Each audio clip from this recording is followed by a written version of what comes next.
میں نے دیکھا روزے رکھے ہوئے، مزدوروں کو دیکھا ہے روزے رکھے ہوئے۔ میں اپنے ابا جی کو کہتا ابا جی اتنی سخت گرمی اور مزدوری آپ کرتے اور مزدوری کے عالم میں روزہ رکھتے، تو کہتے پتر روزہ کی آدھا ہے، روزہ کدوں کو جانا ہے، روزہ اپنی جگہ تے بے مزدوری اپنی جگہ ہوتی۔ اور کئی دفعہ مینوں فرمان لگے، میں نے یار سمجھ کوئی نہیں لگتی، پتہ نہیں روزے چلا طاقت کتوں دے چھڑدا ہے، نہیں زیادہ کام بھی زیادہ کریدا ہے تے روزہ بھی رکھ بھائی صوم تصحو، میرے مصطفیٰ نے فرمایا تو روزہ رکھ، اللہ تجھے صحت عطا فرما دے، رب تعالیٰ تجھے۔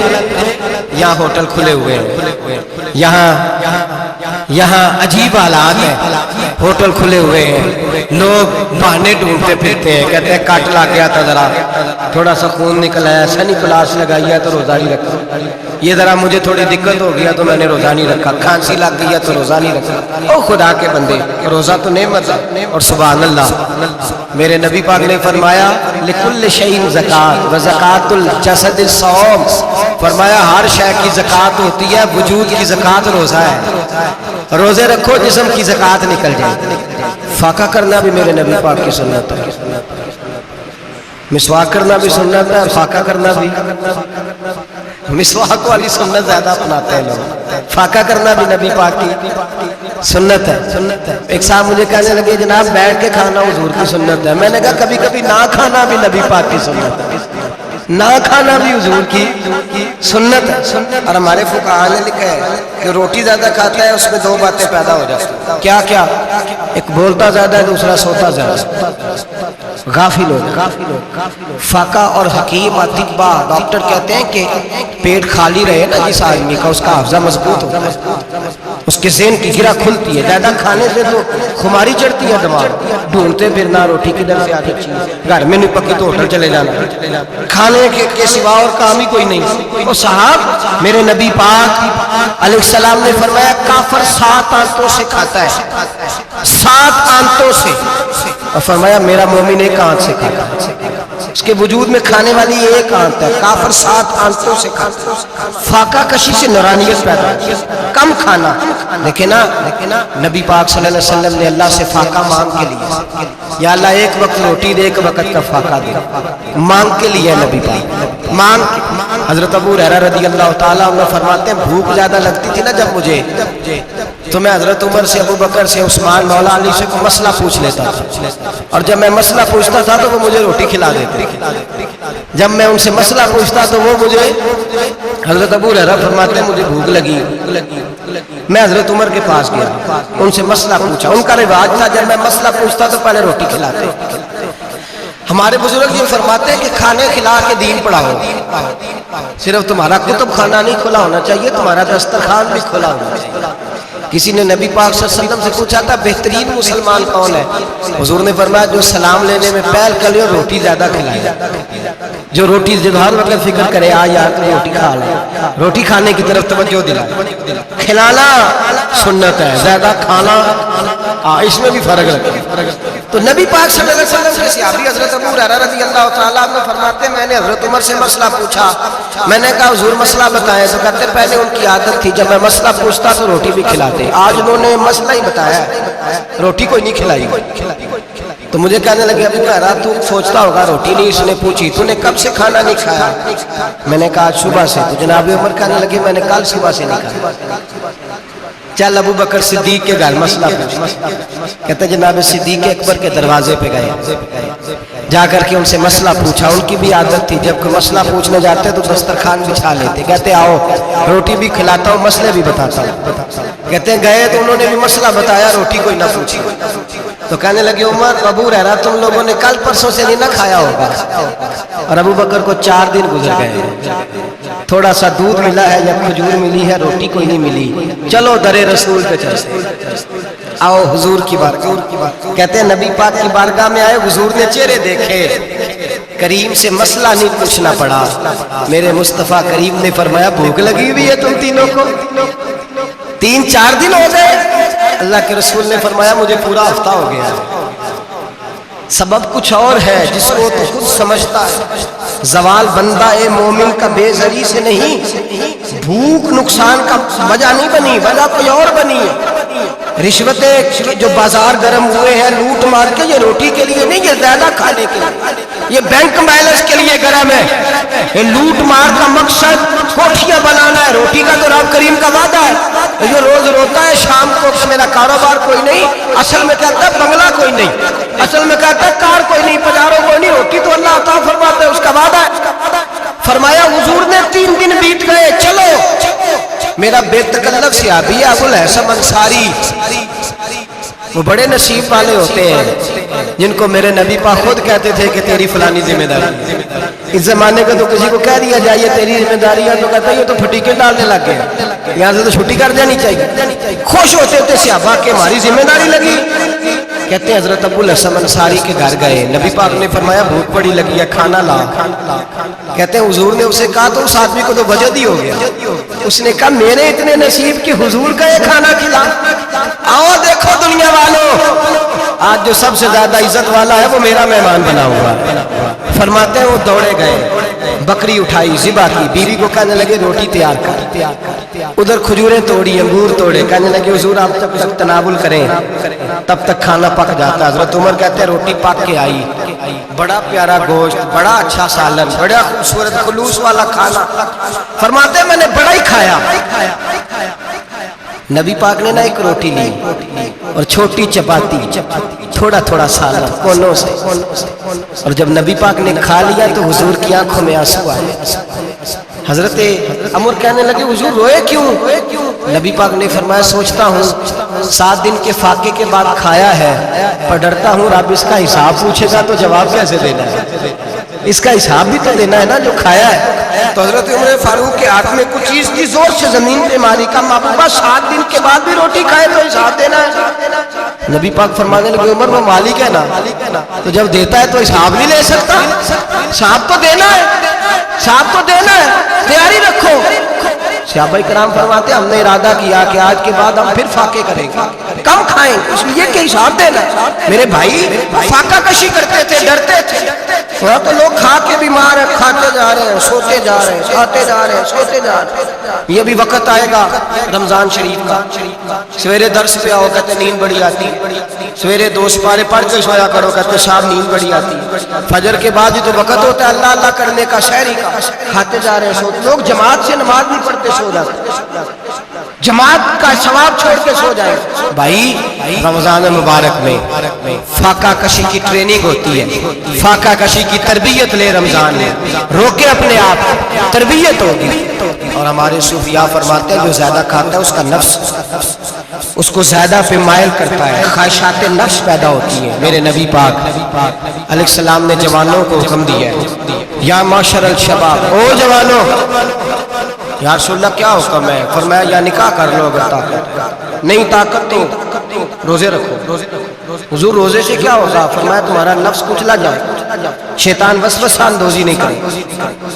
آج نوجوان بڑھ بڑھ کے کھاتا ہے، بہت زیادہ کھاتا ہے، کبھی اس ہوٹل سے کھاتا ہے، کبھی اس ہوٹل سے کھاتا ہے۔ اتنا زیادہ کھائیں گے تو نفسانی قوتیں اچھل کر کے آئیں گے، مشکل ہو جائے۔ شادیاں دیر سے ہوتی ہیں، ماں باپ آنکھیں بند کر کے بیٹھے ہوئے، اگر ماں باپ کی ذمہ داری ہو اور ماں باپ نکاح نہ کرے تو نبی پاک نے فرمایا بچے گناہ کریں گے تو جتنا گناہ بچے کو اتنا باپ کو بھی ہو۔ تو ماں باپ چپ ہے، دوسرا شادی مشکل بڑی ہے، مہنگی بڑی، اور تیسرا نہیں کر رہے، کچھ لوگ تو روزے بھی نہیں رکھ رہے۔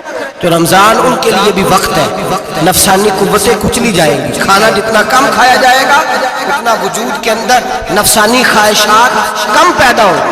تو رمضان تو پریکٹس ہے مجاہدے کی، دین کی۔ اور دوسرا میرے حبیب پاک صلی اللہ علیہ وسلم نے فرمایا ہے، حضور فرماتے ہیں کہ رمضان اور قرآن کا آپس میں رشتہ ہے۔ قرآن پاک کتنا پڑھنا چاہیے روزانہ؟ زیادہ سے اللہ جزا دے، امید ہے آپ زیادہ سے زیادہ ہی پڑھتے ہو۔ بھائی سنیں، حدیث مبارکہ میں نبی پاک نے فرمایا رمضان اور قرآن دونوں مل کے نا، بڑی پیاری حدیث ہے، فرمایا دونوں مل کے اللہ کی بارگاہ میں میری امت کی سفارش کریں۔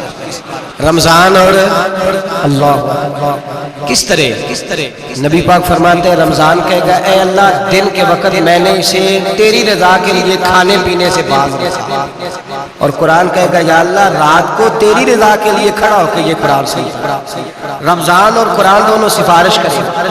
ہم نا بڑا کچھ پڑھتے ہیں، سنتے ہیں، سیکھتے ہیں، اب یقین کریں یہ کھاتے بھائی کا بھائی سے اختلاف ہو جائے نا تو وہ 30 سال پرانے کھاتے کھول کے لے آتا ہے، ساری رات ڈھونڈتا ہے کہ میرے پیسے کہاں سے نکلتے، پڑھ لیتے قرآن پاک کی باری آتی ہے تو نہیں پڑھتے قرآن پاک۔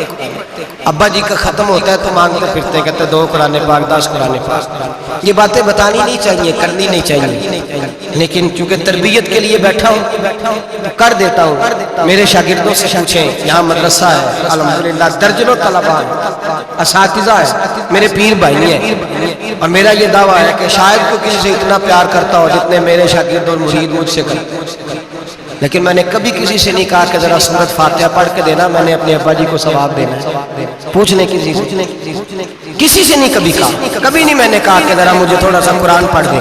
میں اس کو ناجائز نہیں کہتا، پڑھوانا چاہیے، لیکن میں اپنے والدین کے کبھی سوال نہیں کرتا کہ مجھے ذرا پڑھ کے دو، میں نے بخشنا ہے، اس لیے کہ میں نے ذاتی طور پہ روٹین بنائی ہے۔ میں سمجھتا ہوں کہ کائنات کے اندر میرے اوپر جن لوگوں نے احسان کی ان میں سب سے زیادہ حصہ میرے ماں باپ کا ہے۔ میں سمجھتا ہوں اس بات، کتنا نالائق ہوں میں کہ میں 1 مہینے میں ایک قرآن پاک بھی پڑھ کے ان کی روح کو احسان نہیں کر سکتا۔ میرا یہ طریقہ ہے ذاتی، میں قدغن نہیں لگاتا، میرا ذاتی طریقہ ہے الحمد سے شروع کرو اور 2 صورتیں چھوڑ کے قرآن پاک ختم کر دو آخری، اور پھر فلق اور ناس صورتیں ساتھ لے جاؤ، یہاں بیٹھ کے سالے ثواب نہیں کرنا، ختم نہیں دلانا، ساتھ لے جاؤ، قبر پہ کھڑے ہو اور فلق اور ناس صورتیں قبر پہ بیٹھ کے تلاوت کرو، اور جو قرآن مجید پڑھا ہے ان کی روح کو وہاں احسان کرو۔ اور بھائی اولاد جب ماں باپ کے لیے پڑھتی ہے تو اسے کہنا نہیں پڑتا اللہ بخش دے، اس لیے کہ اولاد کی نیکیاں خود بخود ماں باپ کے کھاتے میں جمع ہوتی ہیں، خود نیکیاں جمع ہوتی ہیں۔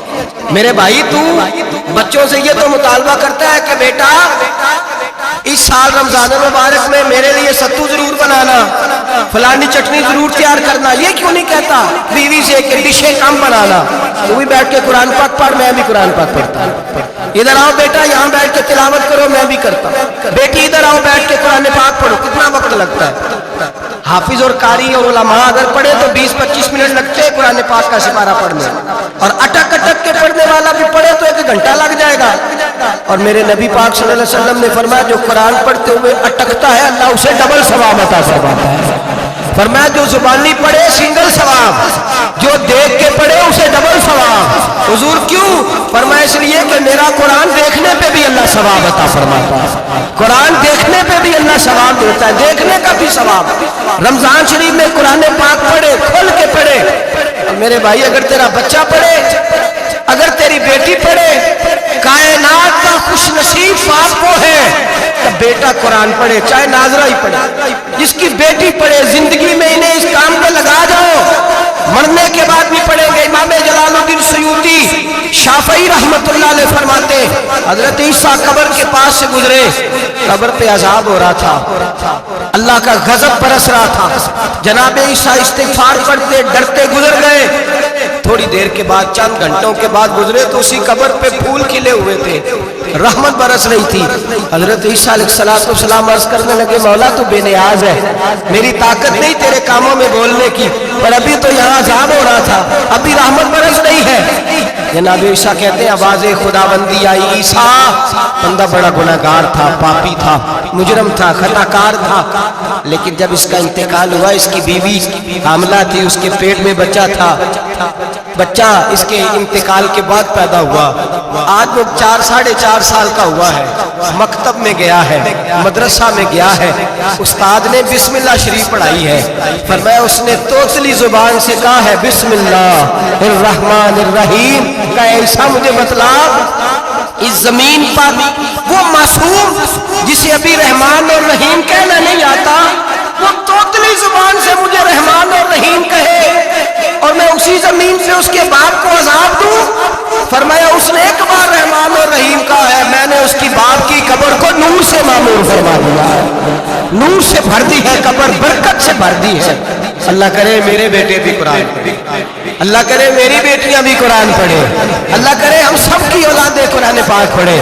لیکن نا امام اعظم ابو حنیفہ رمضان میں 61 قرآن پاک پڑھتے ہیں، کتنے 60 تک، اللہ اکبر، ایک قرآن پاک دن میں پڑھتے پورا، ایک رات کو پڑھتے، ایک تراویح میں پڑھتے، 61 قرآن پاک امام صاحب۔ آپ فرماتے ہیں میں نے چھوڑ دیے سارے وظیفے، میں صرف رسول اللہ کا قرآن پڑھتا ہوں، رمضان سارا قرآن پاک، سارا رمضان، اب تو عادت ہی نہیں رہی ہمیں قرآن پاک۔ اگر لوگ ناراض نہ ہوں تو محفل نعت ہوتی ہے تو تلاوتیں کتنی ہوتی ہیں، اور نعتیں ہم نے ذوق ہی نہیں بنایا، ذوق ہی نہیں بنایا ہم نے تلاوت قرآن کا، اس لیے کہ قراء علماء فقراء ان کو ہم تیار ہی نہیں کر رہے، ہم تو ایکٹر پال رہے ہیں جو پیسے لیتے ہیں نعت خوانی کے، معاذ اللہ۔ او میرے بھائی، کیا قرآن میرے نبی کی نعت نہیں؟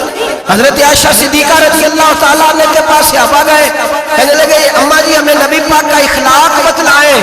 اماں جی کہنے لگی جاؤ جا کے قرآن پاک پڑھو، قال خلقہ القرآن، سارا قرآن میرے نبی کے اخلاق کا انعام ہے، یہ ساری نعت ہے، یہ ساری نعت۔ اس نعت کو سننے لوگ کیوں نہیں آتے؟ اتنا رش میں اپنے نعت میں اتنا تراویح پہ کیوں نہیں ہوتا؟ اور